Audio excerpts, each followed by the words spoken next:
August 1944, Yorkshire POW camp.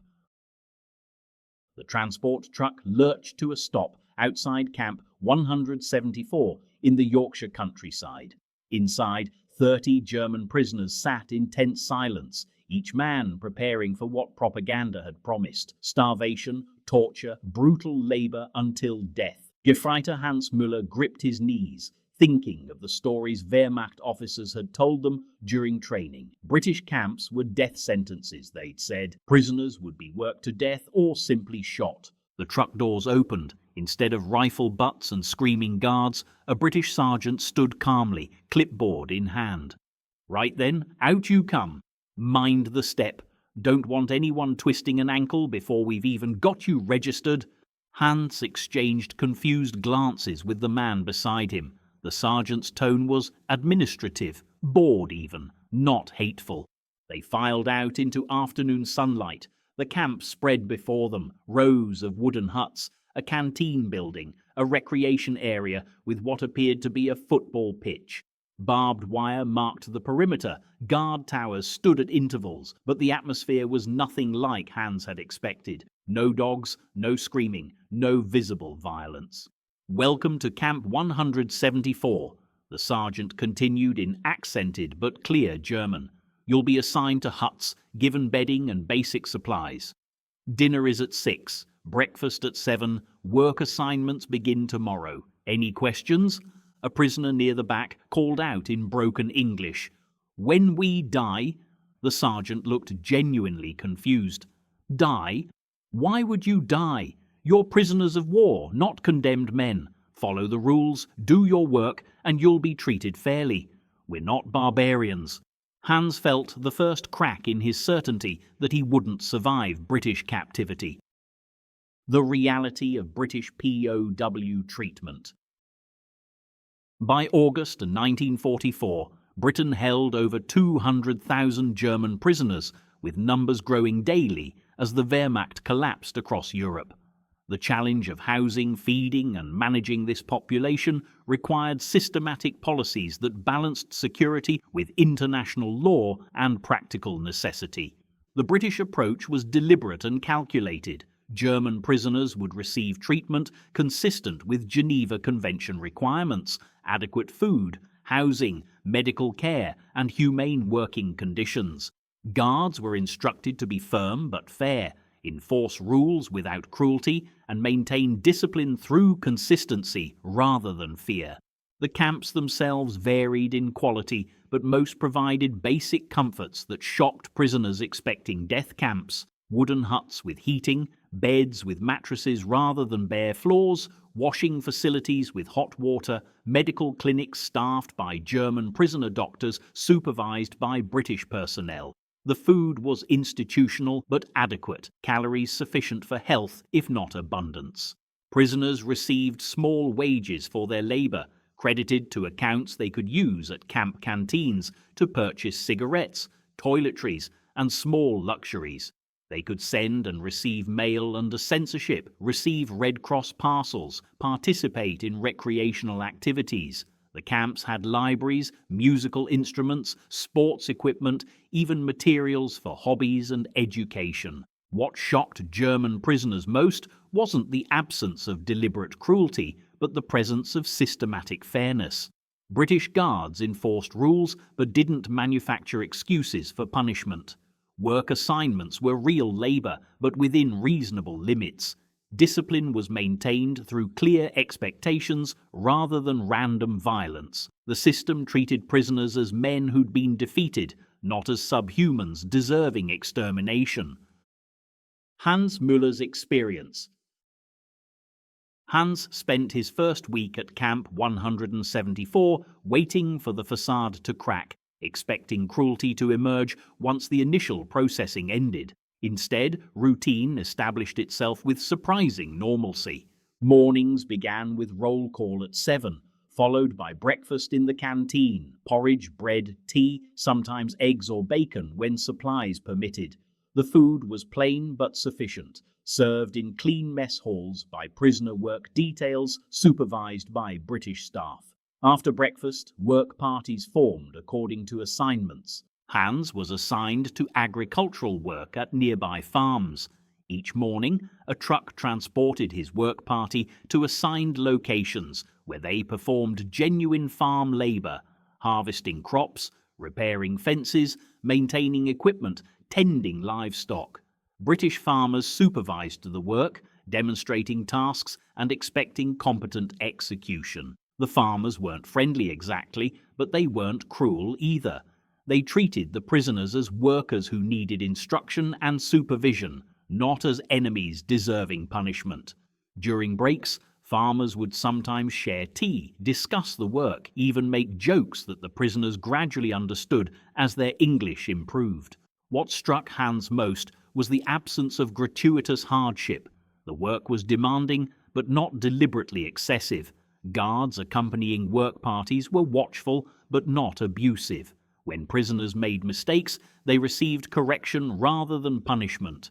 When they worked competently, they received acknowledgement through simple nods or good work in accented German. Evenings back at camp offered surprising freedom within the barbed wire perimeter.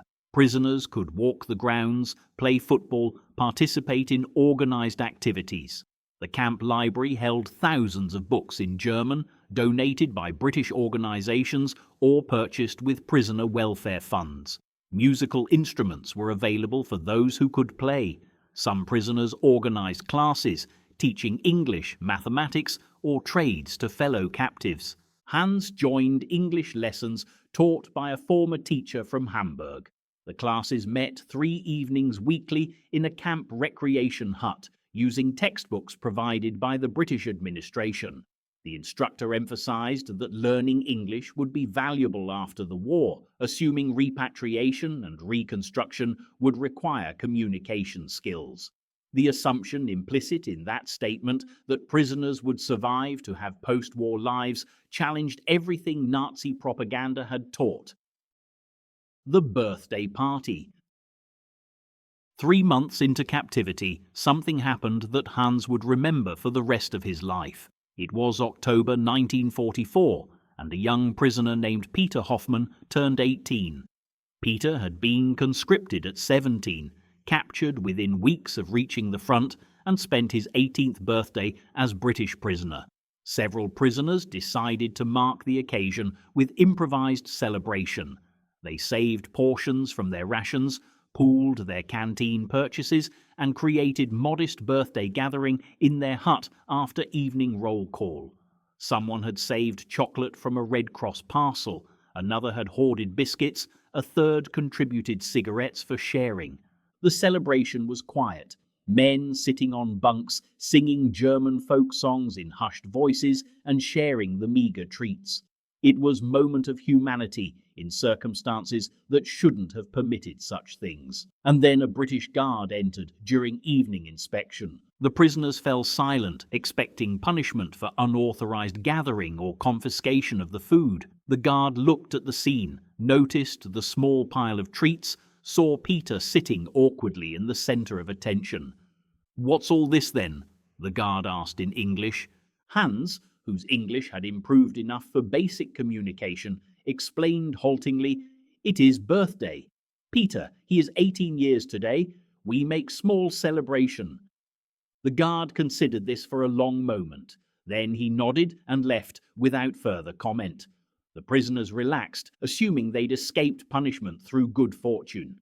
20 minutes later, the guard returned carrying a small cake from the guard's canteen. It wasn't elaborate, just simple sponge cake, but it was real cake with icing. He set it on the table in front of Peter and said in careful German, "Happy birthday, lad. Try to have better birthdays after this damn war ends." The hut fell completely silent. Peter stared at the cake, tears forming in his eyes. The guard had already turned to leave, embarrassed by his own gesture. But the moment crystallized something that the prisoners had been gradually realizing. Their captors saw them as human beings, not as abstract enemies deserving only suffering. Hans watched Peter cut that cake with a borrowed knife, distributing small pieces to everyone in the hut. The cake was dry and the icing was too sweet, but men ate it carefully, savouring the gesture more than the flavour. A British guard had used his own money to buy birthday cake for enemy prisoner on his 18th birthday, because the guard recognised that 18-year-olds deserved some celebration even in prisoner of war camps. That night, Hans wrote a letter to his sister in Berlin, knowing it would be censored and delayed, but needing to record his thoughts. The British are not what we were told. They treat us like men who lost a war, not like creatures deserving death. I begin to think perhaps we were lied to about many things. The football match. By spring 1945, with the war's end approaching, Camp 174 had developed surprising internal culture.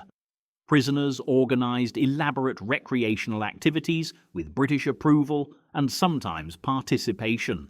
The most ambitious was Intercamp Football League, with teams from different huts competing in organised schedule. The matches drew substantial crowds of prisoner spectators, with guards watching from the periphery. The games were competitive and taken seriously, with players training during free time and teams developing genuine rivalries. British guards occasionally joined as referees, enforcing rules with the same firm fairness they applied to camp discipline. In April 1945, Camp 174's championship team challenged the British Guard unit to a match.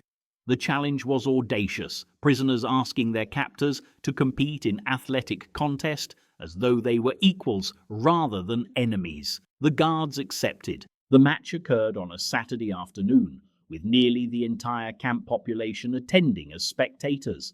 Prisoners lined one side of the pitch, guards the other. The atmosphere was electric, combining genuine sports enthusiasm with the surreal awareness that this was fraternization between wartime enemies in forms usually reserved for peacetime communities.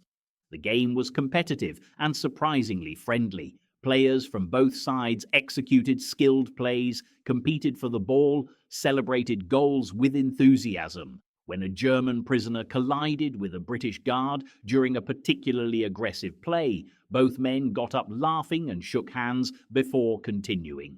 The prisoner team won 3-2, and the British guards congratulated them with apparent sincerity.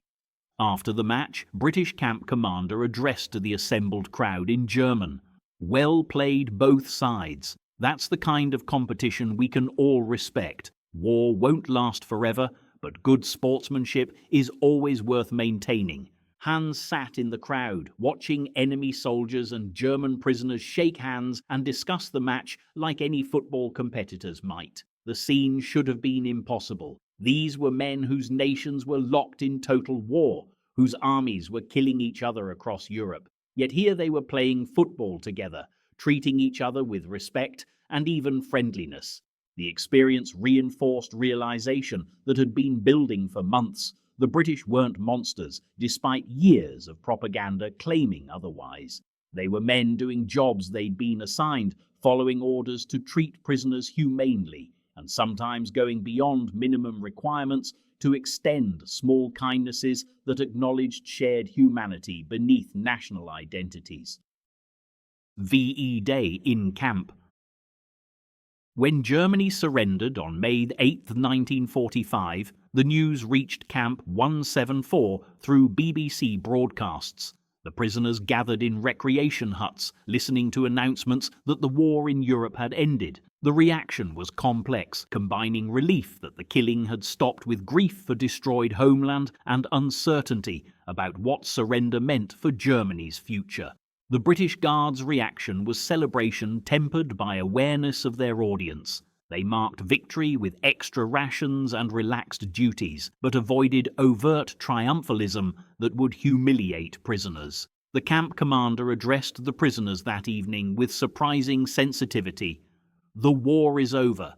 Your nation was defeated, but you men have conducted yourselves with dignity during captivity. You'll remain here until repatriation can be arranged. Germany faces difficult years ahead, but rebuilding is possible. How you conduct yourselves now and what you carry back to Germany will matter. You've seen that the British are not the monsters you were told we were. Remember that. Help rebuild your country without the hatred that caused this war." Hans listened to those words and recognized truth in them. He had expected brutality and received fairness. He'd anticipated death and experienced treatment that acknowledged his humanity. When he eventually returned to Germany, he would carry memories of British guards buying birthday cakes for prisoners, of football matches between enemies, of farmers sharing tea during work breaks, of systematic fairness that contradicted Nazi propaganda at every turn. The transformation. The British treatment of German POWs was calculated policy, but its effects transcended calculation.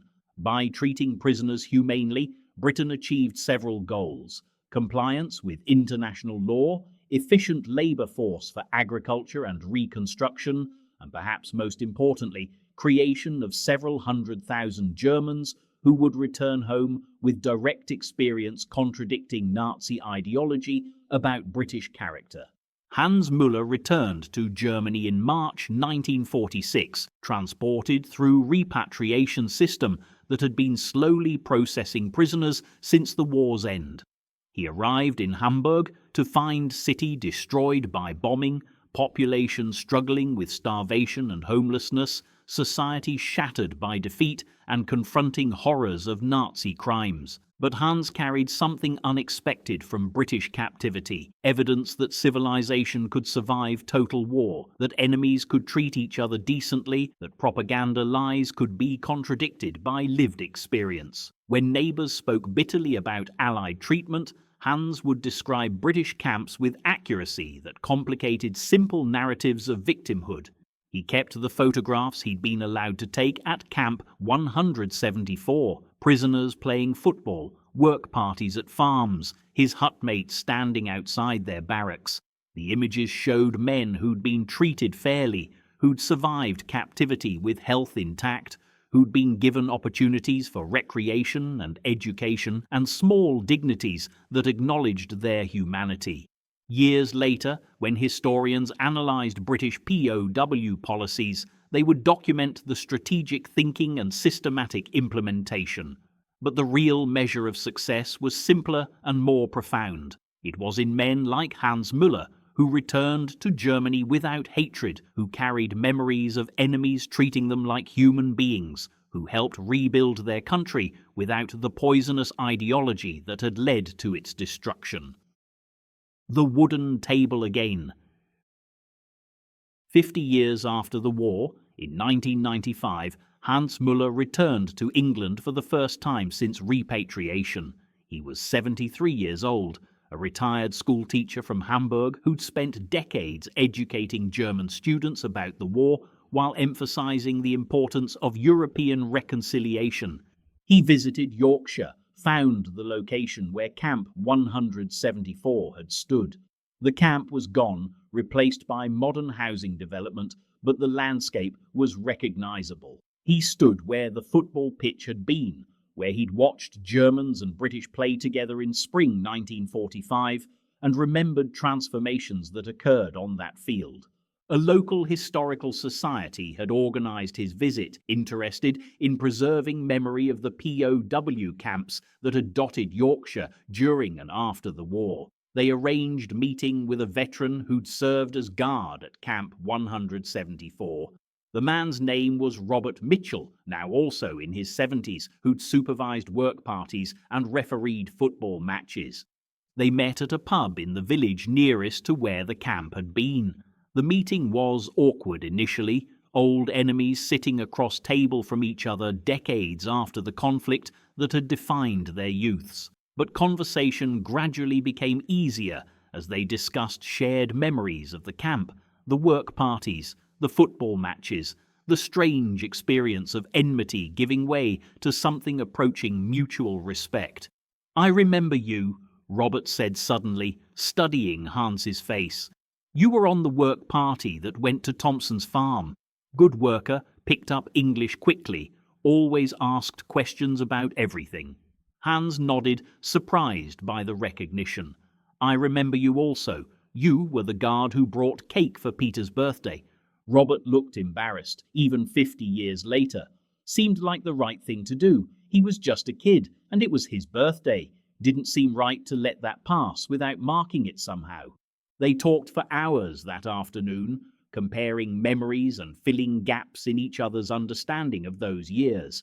Hans described his uncertainty and fear during early captivity, his gradual realization that British treatment contradicted propaganda, the transformative effect of small kindnesses that accumulated over months. Robert explained the official policies and unofficial practices, the directives to treat prisoners fairly, and the individual decisions guards made to go beyond minimum requirements. "We knew you'd go home eventually," Robert said. "Seemed important that you went back with decent memories. Germany would need rebuilding, and that would require Germans who weren't consumed by hatred. Treating you lot like humans instead of enemies seemed like investment in better future." Hans considered that perspective, recognizing strategic thinking behind compassion, but also acknowledging that individual kindnesses had transcended policy calculations. It worked. Many of us returned home changed by what we experienced in British camps. We'd been taught you were evil, but you showed us civilization instead. That mattered when Germany had to confront what Nazism had actually been and rebuild without it. They parted that evening with handshake that had been impossible in 1945, but felt natural 50 years later. Former guard and former prisoner, now just two old men who'd lived through extraordinary times and carried memories of humanity surviving despite circumstances that should have destroyed it. Closing, the legacy. The British treatment of German POWs during and after World War II was complex policy, combining strategic thinking, legal compliance, and moral choices about how to treat defeated enemies. Nearly 400,000 German prisoners passed through British camps, performing essential labour that helped sustain British agriculture and industry during critical years. The treatment wasn't perfect. Some camps were better than others, some guards more compassionate than their peers, some prisoners received harsher treatment than official policy intended. But the overall approach was remarkably humane by wartime standards, characterized by systematic fairness that contradicted Nazi propaganda and demonstrated Allied civilization even toward enemies. The prisoners returned to Germany carrying memories that shaped post-war reconstruction. They'd seen that enemies could treat each other decently, that defeat didn't require humiliation, that civilization meant maintaining standards even when circumstances might excuse brutality. Those lessons mattered as Germany confronted Nazi crimes and rebuilt society on different foundations. Hans Müller lived until 2003, dying peacefully in Hamburg at age 81. His children found among his possessions the photographs from Camp 174, the letters he'd written during captivity, a worn football he'd kept from the matches at the camp. They also found the address of Robert Mitchell in Yorkshire, with whom Hans had corresponded occasionally over the decades since their reunion. At Hans's funeral, his son read from letter Hans had written but never sent, found among his papers, "I went to England as prisoner expecting death and received fairness instead. The British showed me that civilization wasn't Nazi propaganda lie, but real thing worth preserving. When I teach students about the war, I tell them about brutality and horror, but I also tell them about British Guard who bought birthday cake for German prisoner, because that gesture showed that humanity survived even total war.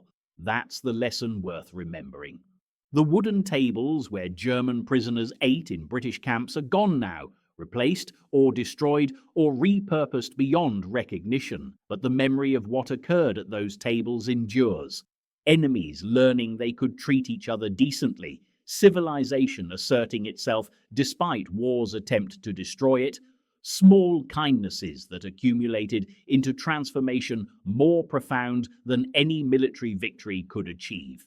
Sometimes humanity's greatest triumphs occur not on battlefields, but in prisoner-of-war camps, where defeated men are treated with dignity they didn't expect, where enemies discover shared humanity beneath national identities, where the simple act of sharing birthday cake or playing football together demonstrates that civilization survives when people choose compassion over cruelty. The war ended nearly 80 years ago. The camps are closed, the prisoners repatriated, the guards retired and mostly deceased. But the lesson remains. How we treat those we've defeated reveals more about civilization than how we treat our victories. The British showed that in how they treated German POWs, and men like Hans Müller carried that lesson forward, helping ensure that the next generations would remember not just the war's brutality, but also the moments when humanity asserted itself despite every reason for hatred to prevail.